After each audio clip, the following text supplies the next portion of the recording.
is let's look at it from this perspective alone. And I think this is pretty much, I'm hoping you'll agree with me. The press, you kind of have a limited amount of control. Like you said, some like certain games, some don't. But with all of the other forms of marketing that you have in play, for the most part, you're in control of those things. So it sounds like taking that holistic approach gives you that much more control. And while the press can definitely be helpful, there's going to be such situations, as you outlined, where it's not going to be as helpful as if you just take the control yourself and you kind of like control that conversation or whatever else you guys are doing. Yeah, I mean, I think at the end of the day, it depends on the game and why you're making it. I mean, some games like Lucifer Within Us is a great example of a game that we made as a studio primarily as a research project. We had never made a 3D game before. We had never had a game that I wasn't the lead designer on before. And this was our first time trying to have two projects developed in parallel at Kitfox. And so, and we got funding from the Canada Media Fund for it, specifically because we were treating it as a research project. Now, all of that in combination, one of our major goals for it, I mean, other than, breaking even financially on it, et cetera, was prestige. We were like, we think that we can really show ourselves to create an innovative mechanic. We can show that we can do interesting design. It's not just it's not going to be just another, RPG or whatever. And so because our interest was in this kind of prestige and like having other game developers recognize the game mechanics, it was sort of nicely packaged for press. Like press are very inside baseball, right? Like they have similar interests as game developers. And so they liked it quite a bit. That doesn't mean that the average Steam user has any idea what to do with it or they have any interest in innovation. But that meant that press was a bigger focus for our marketing for Lucifer Within Us than maybe it would be for a different title. Like, let's say like Paparazzi. Like Paparazzi, yes, of course, some press is going to love it, but like the point isn't to market Paparazzi to, Game Developers Conference or whatever. Right. Yeah. Which incidentally was the first place Lucifer Within Us showed up. We went to the game design workshop with an early build of the game. And that was the first time we ever talked about the game with the public was two other game developers. Nice. Yeah. And again, it just goes right back to what you were saying before. It really comes down to the interests of the audiences and the type of game that it is. And that actually helps dictate what those audiences are essentially going to be. So really interesting stuff. All right. Well, I'd like to shift this in a different area too, in terms of the process of marketing future game content and content. I'm thinking in a very holistic manner here in terms of like messaging and things along those lines. So to start, like how early do you start planning your approach to update content? So specifically, the game has launched, and what are means are you gonna play down the road after launch? Like what role does this play in your communication and awareness strategy? So it's a tight balance to walk, because I think that your approach to DLC or update content, I'm going to call it DLC, even though a lot of time, like almost always, our DLC is almost always free. But just because of the mindset of developing it as a big update means that emotionally it feels like DLC to me. I think that plan from a design perspective and from a product development perspective needs to be as early as humanly possible. It should be part of the core design. When you're making the game, you should be thinking about how in the future could or would I add something to this game that someone could experience from the very beginning and not have to play through the whole game to get to, and like how could I add stuff into this game that would improve the overall experience? Because if you're making a fully linear A to B game, like let's say Lucifer Within Us, you won't be able to make DLC that is meaningful, because that DLC will be a little sliver on the end that only a few people will see or have reason to care about. And so you just have to know, like, what game are you making, and how valuable will DLC and live updates be? And so if you have that plan internally, the tight line that you have to walk is that the more you can't really talk about it before the game comes out, because that just gives people a reason not to buy it at launch, which then has snowball effects on how many people buy it after launch. So in order to have the best launch possible and then the best updates possible, you need to sort of get people excited about the game as it will be at launch, and then also have a game that you can add updates to that will then increase that excitement rather than either reduce it or delay it. That's my approach. So it gets complicated when you do things like Kickstarter. So I know at least one person I'm sure is listening, maybe it's you, is listening and thinking, in the Kickstarter, you had these stretch goals and now you've said they're going to be post-launch. And that's true. So I'm breaking my own rule here, but I think it's for a good cause, because at the end of the day, I'll always pick transparency over literally lying to customers. Yep. But where possible, I then, if I could go back in time, I probably would have then just not promised hammer and axe until after we ship the game, because I think that now we're going to have a couple hundred people at least who would have been evangelists, but now they're going to wait to talk about it until the DLC comes out, which is not ideal from a marketing standpoint.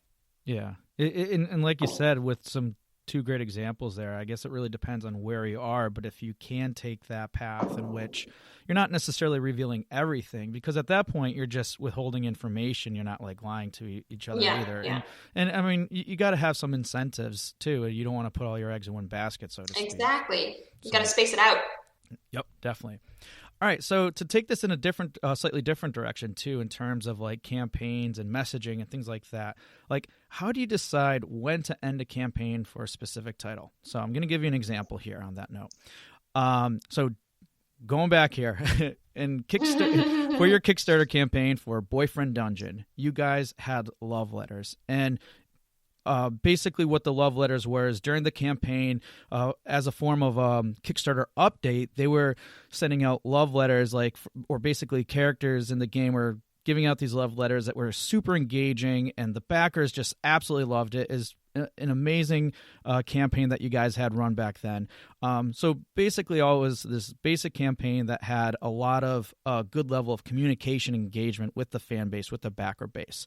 So maybe not something up to that same level of engagement, but what are good ways to maintain that type of communication and engagement after a game has launched? Well, I have good news for you. We're still doing the love letter campaign. We've been doing it for years now. It's Nice. just only to the newsletter subscribers rather than to all of the like randos on the internet on the Kickstarter.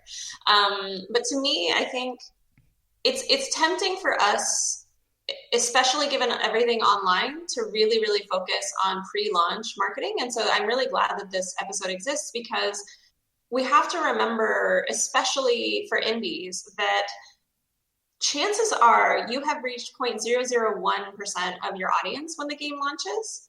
And there's still millions and millions of people out there that have no idea your game ever existed. And so it would be a mistake to necessarily especially if you're developing more updates and more content in the future, potentially, to just stop. There's no reason to stop. So for Boyfriend Dungeon, I fully anticipate we'll keep writing love letters until we're not developing new platforms, or we're not developing new content or DLC or anything like that. Like, then maybe we'll start edging back on the love letters or have a final goodbye from each of the characters. But I honestly don't think that the post-launch needs to be treated that differently. If anything, your call to action is so much more actionable, because when you have a discount, now I would recommend timing most of your efforts around discounts. But so rather than a steady, like literally every other day, we have a tweet about Boyfriend Dungeon. Once Boyfriend Dungeon's out, maybe we'll do it, a few times a day, but during the weeks when it's like on discount, or when there's a relevant promotion that we can take advantage of. So I mean, I think the important thing is, like, just don't stop unless you have to. Like obviously if you can't afford to keep doing stuff, then don't. But I think you really, really should budget for at least some months afterwards until you see that really the engagement is fully declining, and you don't intend to completely update the game. But I consider the post-launch marketing as part of the live operations. It's up there with customer service, and it's up there with bug fixing. You have to keep trying to get people to know your thing exists and care for the people who are. Yeah, definitely. And I like to go back to and just saying again, once your game's out there, it is an asset, right? And you guys at your point for Kitfox have now numerous assets, and it's like you just keep building it up into that. And then, like you said, you had some good examples in terms of, when it comes time, you'll kind of know, reassess, things like that. And the other thing I want to call out, I guess it's important to think about your game being live as an asset, even though the press probably doesn't care anymore. For the press, it's not newsworthy anymore. Right. For players, it's actually more valuable. Like you actually have a game to sell them. You don't have just promises and ads. You have a cool thing they can buy, which, it's hard to remember that's something more valuable. Yeah. And that's exactly what I was going to call out to as well, is just simply remember, just because you had this initial period and it was a big push to create all that awareness and everything else, there are still so many people out there that don't know about your game. So don't forget about them either, because they're out there, and there are those people that do really want to play your game. It's just you got to shift gears a little bit in order to find them and get the word out to them. So. Yeah, I mean, think of, who's still putting marketing behind their game? Bethesda with Skyrim. They're still marketing that game, right? I mean, of course they have various resources we don't, but it's worth asking, if there's someone out there that hasn't heard of Skyrim that wants to play Skyrim, probably there's someone for your game too. And I'm probably one of many people, I'm guessing, that do have 2 copies of that game. Mm-hmm. Yeah, you might be PS3 surprised. and PS4. So yeah, exactly. So then there's that opportunity to release on other platforms. I mean, we know how it goes. Oh yeah. All right. Well, I want to now shift gears a little bit more in terms of celebrating your game. And I'll elaborate in one of these questions in a moment here. So in particular, a lot of devs love to celebrate anniversaries, special player-based milestones, and, more for their existing games. Is this something that you're a fan of? I'm divided. I feel like if it's clear that the year was meaningful for the game, then yes. But more often than not, I don't feel like it matters that much to anyone but the developers. If you're doing an MMO, and of course players have been playing on with you for years. I used to work in MMOs. Then absolutely anniversaries are huge, because that's years of their life too that they've spent with you. Right. Yeah. But if your game is a single player game and you haven't really updated it in a year and now it's turning 6, that's cool for you. That's a huge chunk of your life. But I think for players, maybe all they hear is, yeah, here's this old game again that is older now. So I think you really have to have a moment of empathy to see it from their perspective and ask, what is the value that you're pointing out to them? Because I do think it's important for yourself and for your self-care to celebrate what you've done and what you've achieved, but that doesn't necessarily mean that it's going to be as meaningful for anyone else, unfortunately. Yeah. No, it's funny. You took the words out of my mouth when you said empathy, and I mean, and that's always a theme on the show too, and having that level of understanding. And I mean, it makes sense, everyone, right? You are in the trenches doing this, and it's so much around you that it's easy to kind of default that way. It's not to say that anybody that out there is selfish. It's just human nature. But still, when you have that moment, especially in this case, what we're talking about right now with celebrating your game, having anniversaries, just be mindful of those types of things. Now, if there's a creative way that can tie in, that can actually relate or resonate to your fan base or your player base or anything on those ends, I mean, we use a simple example. just stating like, oh, you reached a certain number of player base, or like players have been involved in the game for 5 years. I mean, that says a lot. But if there's other like creative ways you can do it, then I think by all means. At the end of the day, like Tanya just said, it really comes down to still having that empathy and